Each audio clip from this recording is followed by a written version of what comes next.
The possibility of female deacons in the church is still an unresolved issue. Those who support it point to the past, where there were women who played key roles in the first Christian communities, especially in the East. There are also references to these roles in the scriptures. In chapter 16 in the letter to the Romans, St. Paul refers to Phoebe, whom he calls deaconess of the church. This is just one example of the many found in various historical documents. In the Apostolic Constitutions, which is a document that dates back to the 4th century in Syria and has different versions, it speaks of deaconesses. There is even a rite of ordination of deaconesses, and again in the legislation of Justinian. Finally, even in the Council of Chalcedon, there is a canon that has to do with deaconesses. In other words, there have been deaconesses.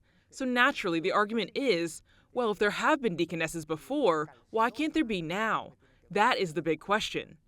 This was the question posed to Pope Francis by the group of nearly 900 women religious of the International Union of Superiors General in 2016. In fact, they sparked the setup of an official commission to study female deacons in the early church. The issue, for example, the issue of women deacons was raised 3 years ago with the Pope, who set up a commission, and he may speak in the future about the results of the work of that commission. The commission, created in 2016, did not reach any conclusion, but during the Amazon Synod, the Pope formed a new one. Asumo el pedido de rellamar a la comisión o quizás abrirla con nuevos miembros para seguir estudiando cómo existía en la iglesia primitiva el diaconado permanente. Ustedes saben que llegaron a un acuerdo entre todos que no era claro, ¿no? In 2020, the Pope created the second commission of his pontificate dedicated to this issue.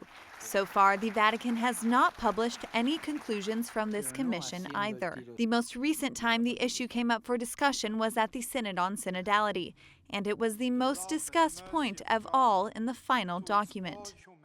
Experts like Philip Goyrit point out that re-establishing the female diaconate in the church will depend on the roles assigned to it. Many of the roles it had in the early church are no longer useful.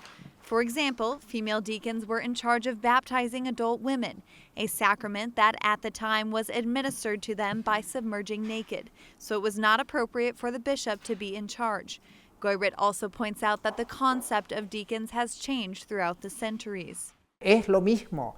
Is today's male diaconate the only one that exists, the same as the female diaconate of the first centuries? This is the big question. The best we can do is to compare the roles. From the comparison of the roles, the data that emerges is predominantly negative. Negative in the sense that we cannot copy the ancient female diaconate with the present diaconate. Goyrit emphasized that it is necessary to keep the tradition and history of the church in mind, because at a certain point, deaconesses were removed. But at the same time, he notes that at the theological level, there are no arguments that prevent a woman from being a deacon. The reason is respect for a tradition that is considered binding.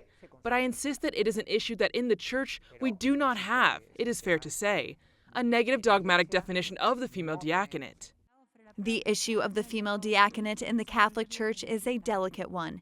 It came up in the last stage of the Synod and will be present once again at the October 2024 Assembly.